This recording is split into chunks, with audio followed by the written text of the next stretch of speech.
present the news quiz with your chairman, Barry Took.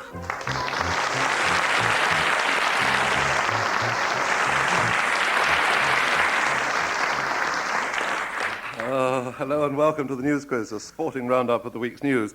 We open tonight's match with this culinary cutting read by Brian Perkins. In our report of Royal Ascot yesterday, we mistakenly stated that Mrs. Gertrude Schilling had attended. In fact, the woman wearing a giant cheeseburger oozing with mock cheese on her head was Mrs. Schilling's sister. We apologize for any embarrassment. Well, mercifully, that caught the eye of Hilary Bentley from London. And it's time now to meet tonight's teams. On my right, those old private eye doubles partners, Richard Ingrams and John Wells.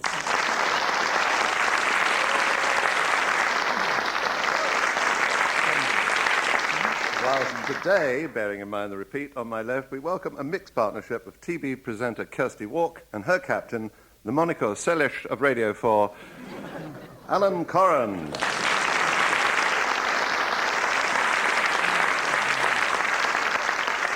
Let's start round one with a cutting from Mr. E. Miller of Dundee. Rush hour traffic on Kingsway West Dundee was brought to a standstill yesterday evening after a man apparently stepped into the path of an oncoming car, causing a 5-car smash. The first car braked sharply to avoid the man, but as it was caught in the contraflow system, it was unable to steer clear of him. Striking the pedestrian, the car stopped before a second car slammed into its rear. A third car managed to stop before hitting the two stationary vehicles, but a fourth car shunted them into the jumble before being smashed forward by yet another vehicle. The pedestrian, who suffered only minor cuts and bruises, was taken to Dundee Royal Infirmary, where, on admittance, he fell from a hospital trolley, breaking his leg.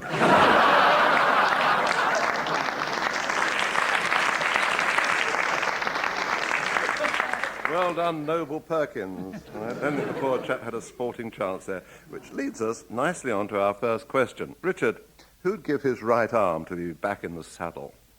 I think this is a reference to my friend. He's not really my friend, but I always get the questions about him, don't I? You say you can do your impersonation of Prince him. Charles. That's right. Do your impersonation of He him. fell off. When I fell off the horse, and it really was appalling.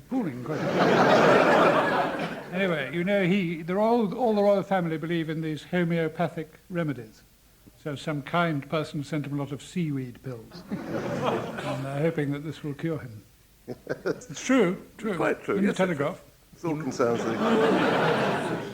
the polo-prone Prince Charles, who queued up in the casualty department of a Cirencester hospital to have his broken arm seen to after falling from his horse. He said he preferred to be treated by the NHS because going private would have cost him an arm and a leg. Princess Diana visited him during his stay, taking a bunch of flowers so that he'd have something to talk to.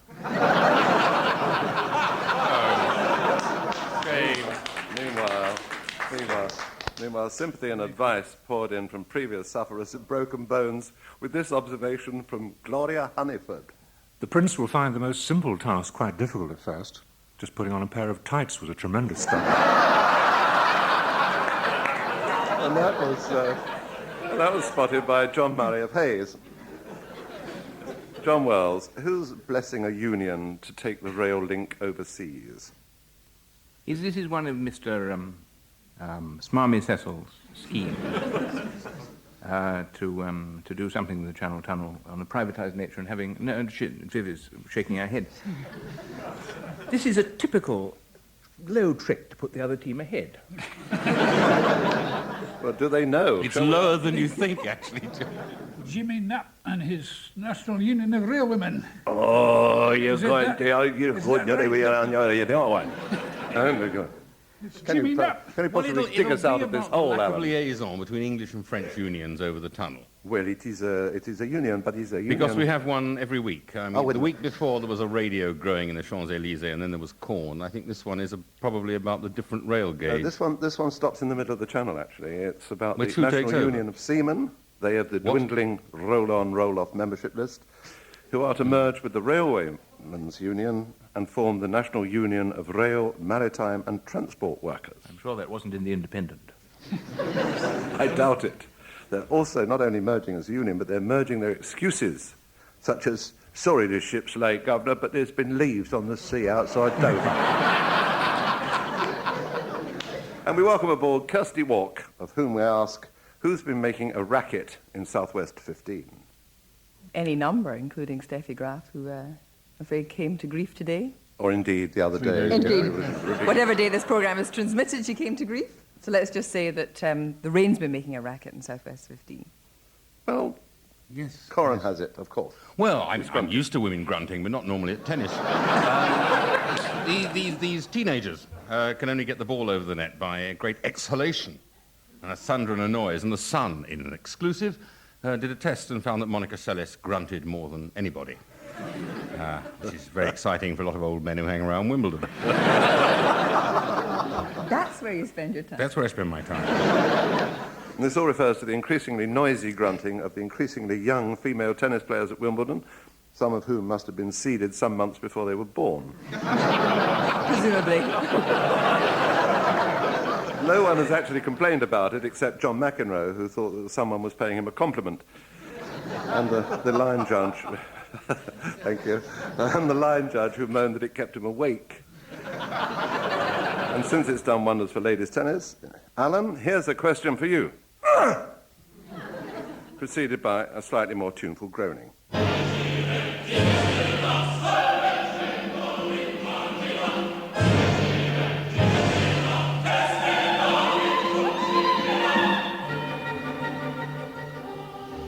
I'm sorry to say I have no idea what that is or who it was by. I think it was the Queen's horse Burmese, which died this week. This is the horse question, is it? Oh, an extremely young tennis player. Alan, who's in line for some really useful maintenance? Really useful. Is it Andrew Really? Is it Andrew Lloyd's Bank? Yes? No, this is a tiny money spinner and a new leg across shock. I understand. 4 legs across. Here we shock. go, mate. I didn't see this story, but I was told by a lawyer I met in the road that he is alleged to be changing partners. He's run off with the Queen's horse or something. There's a Sarah Brightman, who was the second Sarah he married, has given way, as it were, to someone called Gertie. Madeline Gurdon. Is that it? Yes, it's exactly it. Horsey sort of person, isn't she? Is she still alive? Andrew Lloyd Webber's making a musical of Equus. Well, perhaps he's going to write a new musical called Horse. She just did that joke.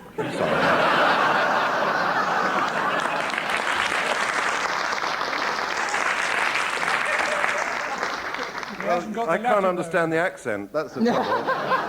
You haven't got the Latin governor, have you? This is the heartbreaking saga of Sarah Brightman and Andrew Lloyd Webber, the phantom of the Marriage Guidance Council. Apparently the couple had their irreconcilable differences and will quietly get divorced. Meanwhile, sympathetic treatment was given to the story by a tabloid newspaper. A headline in yesterday's Daily Mirror inadvertently referred to Sarah Brightman, wife of Andrew Lloyd Webber, as ex-wife. Ms. Brightman is still married to Mr. Lloyd Webber, and we apologise to her for the error. And that brings us to the scoreline after the first round, which is British England and John Wells 3, but Alan Corin and Kirsty Walk 4.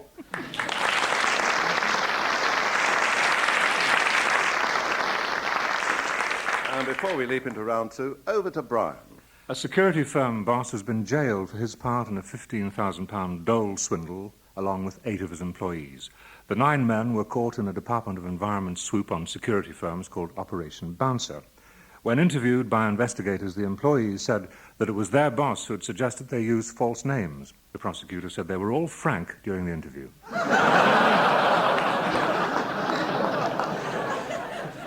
That was sent in by Glenn Jackson of Blackpool. Richard Ingrams, you start round 2 for us with this. Whose new marks are harder to part with than the old ones? Did you see John's programme on the telly about Germany? I didn't. My wife. Very she good. thought it was It was terrific. awfully good. Excellent. Anyway, I think he should answer this. He speaks German, and he knows the situation very intimately. John, could you tell us about what's happening over there? Well, apparently what it is it's to do with them rolling this enormous mark through Checkpoint Charlie in symbolic invasion of East Germany. And the West Germans have invaded East Germany, and the score so far is West Germany 23, East Germany 0. No, that isn't right. Isn't it? No, no. Well, they have anyway. They swap marks. Yes, You show me, you show me your marks, And I'll show you mine now.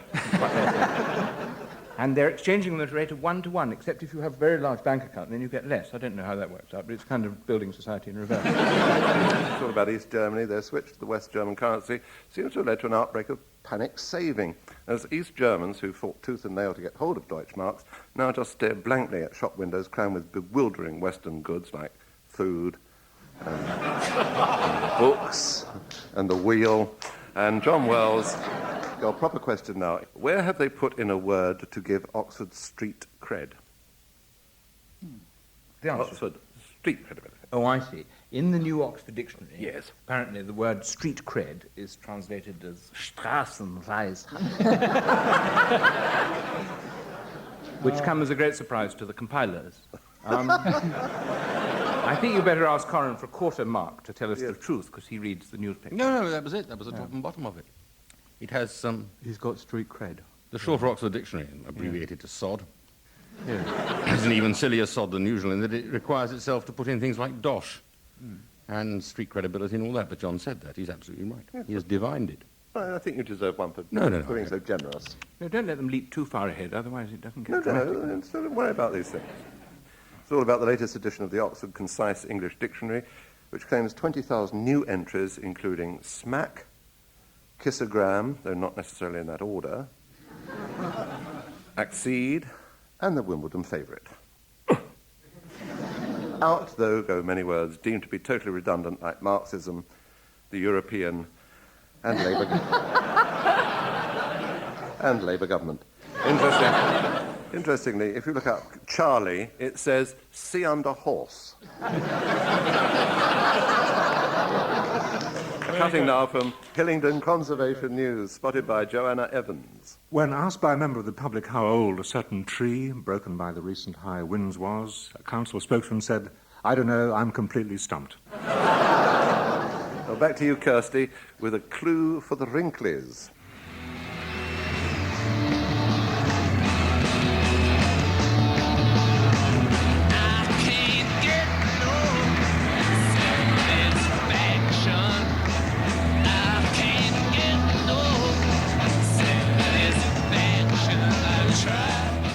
Kirsty, your question is, who got no satisfaction finding Wembley full of soccer fans? Mr. Jagger got no satisfaction finding Wembley full of soccer fans. It's a Rolling Stone answer. I think Alan might be able to help you a bit. Poor old Jagger had his wrinkly comeback during the World Cup semi-final. And every time anything happened, there was a great roar through the crowd and interrupted Jagger's songs, I gather. Grunts through So the that crowd. was Jagger's excuse, grunts. That's right. It's the Rolling Stones whose combined ages now regularly exceeds its audiences. Their concert at Wembley this week was sporadically interrupted by cheers from the audience who were listening to the England-West Germany match on portable radios. However, the ageing Mick didn't make a fuss, as his hearing isn't as good as it used to be. Alan, your question. Why is the First Lady of Retail free to continue shopping? And this is the great shoe buyer. This is Imelda Marcos, who got a 61st birthday present from the American courts.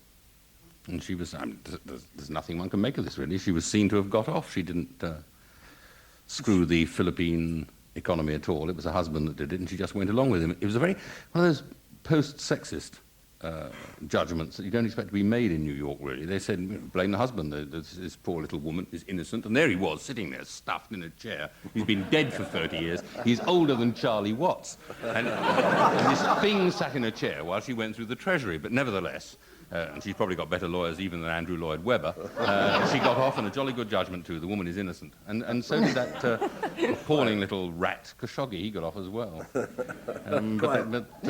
some reason, I had this very good lawyer in a Stetson hat that I saw on television getting them all off. I think that's all libelous, what you just said. Almost I should apologise at once. Dear sir, we represent Mr. Khashoggi. In this matter. And unless a very considerable sum is paid in escrow.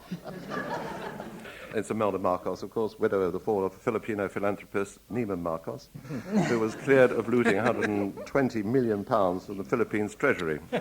And the scores at the halfway stage are Richard and John 7, but Alan and Kirsty 9.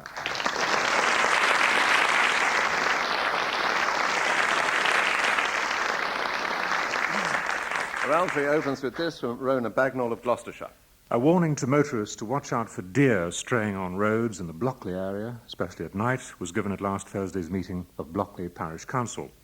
Mr. Ron Coles told Parish Council members that he had received several reports of near accidents, and of one accident in which a deer had jumped out of a hedge-side verge into the side of a car and asked if warning signs could be put up in the area.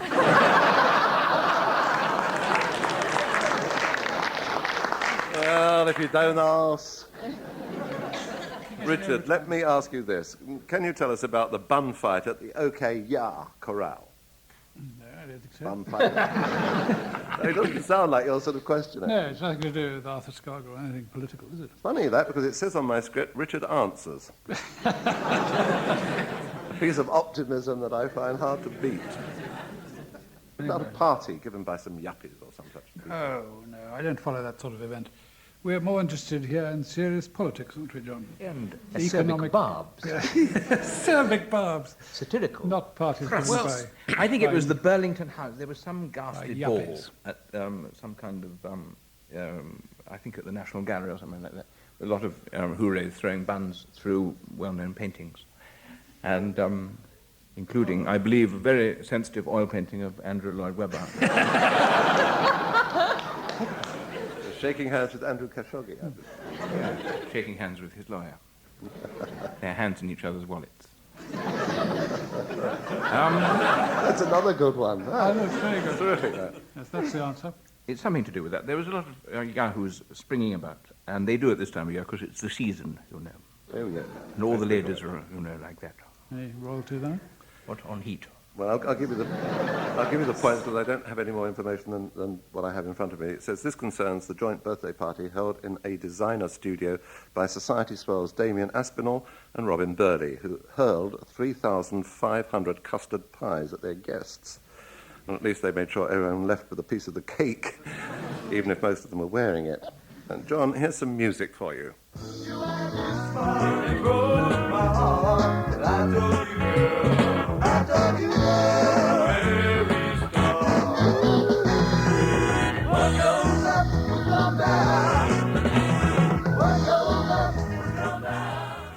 The question is, why are 11 good men and true not being sent down? I expect this is a football clue, isn't it? It is. It is a football clue. I thought it was the Queen Mother Sings. No, it's they're not being sent down in the sense that, you know, they're not being sent up either. I suppose they would have gone further south in Italy for some other No, purpose. it's not an Italian question. It's not Italian. He's absolutely right about down and up. This Down is and up, about... yeah. You know this. It's about Swindon. It's to do with these tremendously butch figures down at Swindon, which Alan very kindly reminded me, who behaved naughtily by paying each other. I gather you don't get paid if you're a footer person. And they'd been putting little twinky amounts of money in each other's booties.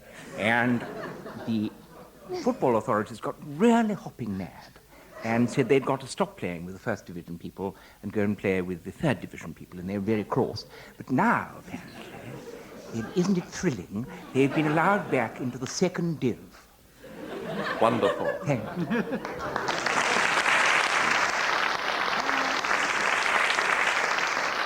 Thank you, John. You've restored my faith in broadcasting. Kirsty, which dog had his day having his collar felt? This is to do with these appalling dogs, which should all be put down at birth. German dogs, Rottweilers. And this police officer went to the aid of somebody who was in danger of being killed by one of these dogs and twisted something around its neck. Luckily, it died. And he is being censured by the dog's owner, who says this was disgraceful. How could he ever treat my dog like this? This was a family pet and a friend of all. He then said, of course, he went on to say, well, if the police officer hadn't done it, I'd have done it more humanely anyway. Yes, absolutely right. You get full marks for that. It is the gruesome story of PC David Underdown in a Kent garden investigating the killing of 2 rabbits by a Rottweiler who was himself suddenly attacked by the beast. All he could do to save himself was to tighten the dog's collar with his truncheon. So if there are any rabbits listening, a little self-defense tip there.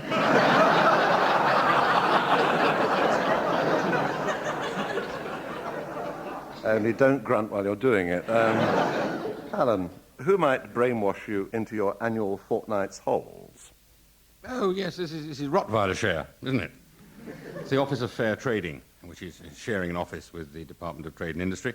And it's got very upset at all these stupid buggers who really believe when they get a leaflet through the post saying, if you turn up at such and such at 11 o'clock, you'll get a free Ford Fiesta and a gold choker and a chance to go on the treasure train and 3 television sets and the Rottweiler of your choice. And it has nothing to do with timeshare. Don't believe anything it says in the small print.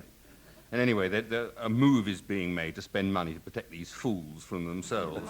And I think they deserve everything they get. If they end up on the Costa Brava in some pig pen, it serves them right for being greedy idiots. I don't support the Office of Fair Trading.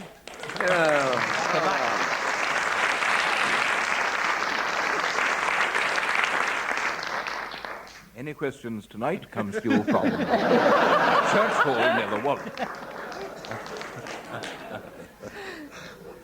And the scores at the end of round 3 are, well, Richard and John are creeping closer with 12, but Alan and Kirsty are still in the lead with 13.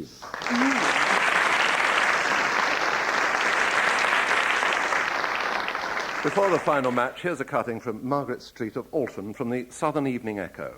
Armed with a 2-foot-long wooden post, David Ellery set out to take revenge on a man who had attacked him outside a Basingstoke pub.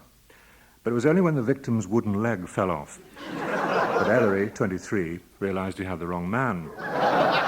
He said he didn't realise that Mr. Durling had an artificial leg. His victim tried to run away, but fell over. In his defence, Ellery told police, I walked up to him, hit him, and his leg fell off. OK, I hit him, but obviously it was the wrong person. Richard, lend an ear to this non-grunting teenager.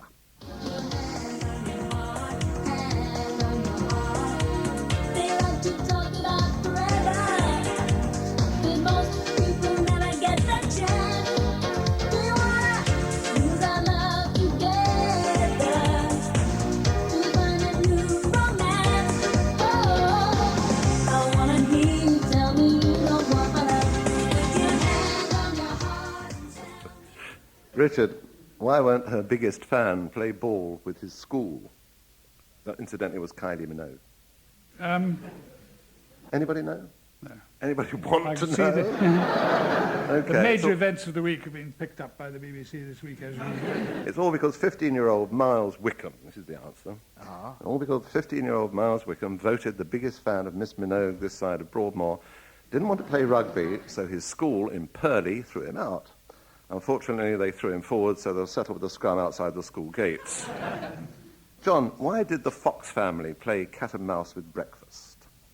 Was there something in the Telegraph about these scientists who produced Little these mice. very, very tiny little mice? Yeah, different question. This is interesting, more interesting than some of the things you've heard about. Your science correspondent. They were trying to breed bigger mice than the ordinary mice. I don't know why. And instead of which, they got these tiny, tiny little moving. mini. And they're going to use them, they said, but they're going to use it as a spin-off to breed tiny farm animals, which I thought was wonderful. Very helpful. Sort of midget cow disease. Wonderful. Little things you can swat when they begin to infect you. This one is actually about a Kellogg's packet.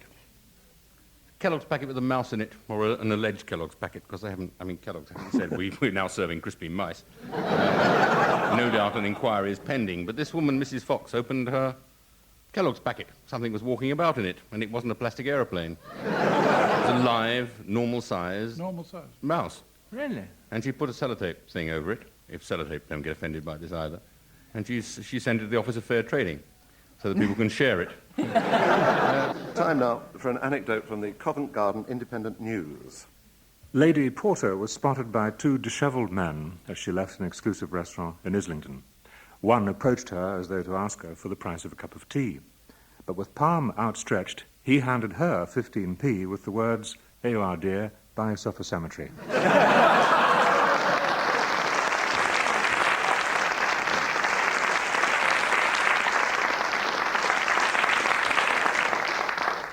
Well, that's inflation for you.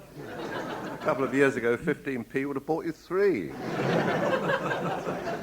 Kirsty, where might the disco require a degree of learning?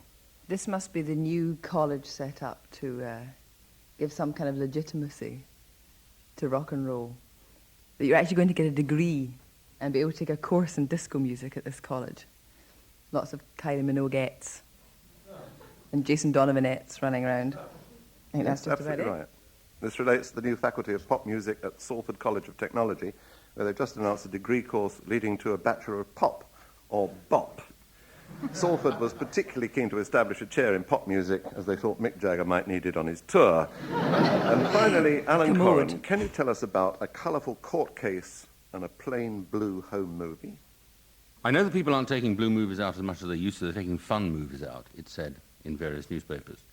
It's a court case with a blue movie. Yeah. American court case. Absolutely no idea. No idea. Imelda Marcos, is it? No, no. She and Khashoggi, caught in a blue movie doing this shoe fetishist stuff. But her lawyer says she had nothing to do with it. No, I'll tell you, it's all about a very naughty home video made by Texan Dan Boyles before he and his girlfriend split up. She later discovered he'd shown the tape to some of his chums and sued him and received $1 million settlement. After the Houston court heard that another special screening had been arranged by the lawyers, complete with popcorn and hot dogs, they made a further award of £400,000. Any more judgments like that, that'll be their fee gone. And before I give you the final score, let's see if the teams have got anything to save the day. Richard, do you have a winning cutting for us? Well, I thought this was quite funny. It was from the Irish Times, telling you what's on the telly tonight. 8:30, Spotlight, Current Affairs. Shane Harrison examines the claim that the Republic is a safe haven for terrorists. Wales has Russ Abbott.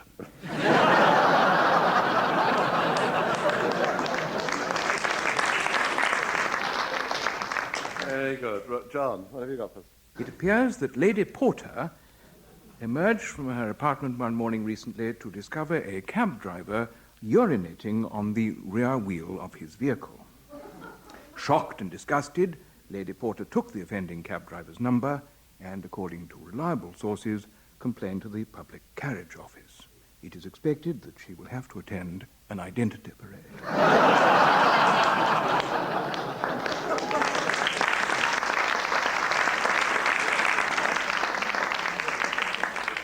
Kirsty, what have you brought for us? This is a snippet from The Guardian, and the latest edition of Quayside House magazine of the Professional Publications Division of the Thomson Organisation has a useful item on first aid. What if the heart stops, it asks. See next issue. Very good. Alan, what have you brought? Well, I've eschewed the marginal press this week, Barry, because there was something in the Telegraph on Wednesday which caught my eye. It said, small item, Rousakira, near Galway, County Mayo, plays host this weekend for the first gathering of the Burke clan in almost 400 years.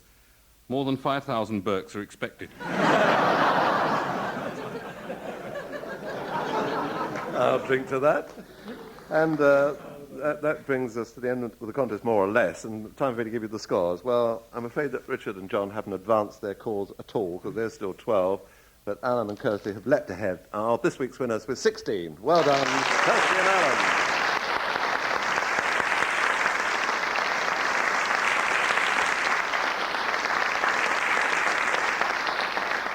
And now a post-match anecdote from Brian. Midland publicans are asking for gallons of free ale for customers after drinkers walked out of public houses claiming the beer was undrinkable. Mr. Dick Fry, licensee of the Hare and Hounds and Hale's Own and vice-chairman of the Greenhalls Midlands Tenants Association, said up to 200 public houses in the region could have been affected by the bad beer. It was cloudy, it smelt, and it didn't taste very nice, but otherwise it was perfect, he said. And with that, goodbye.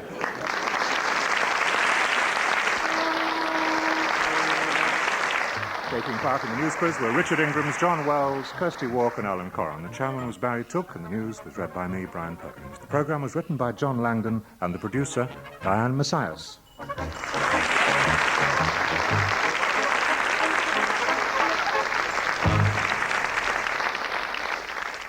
Next week at the same time, Alan Corran and Richard Ingrams will be joined by guests Simon Hoggett and Clive Anderson.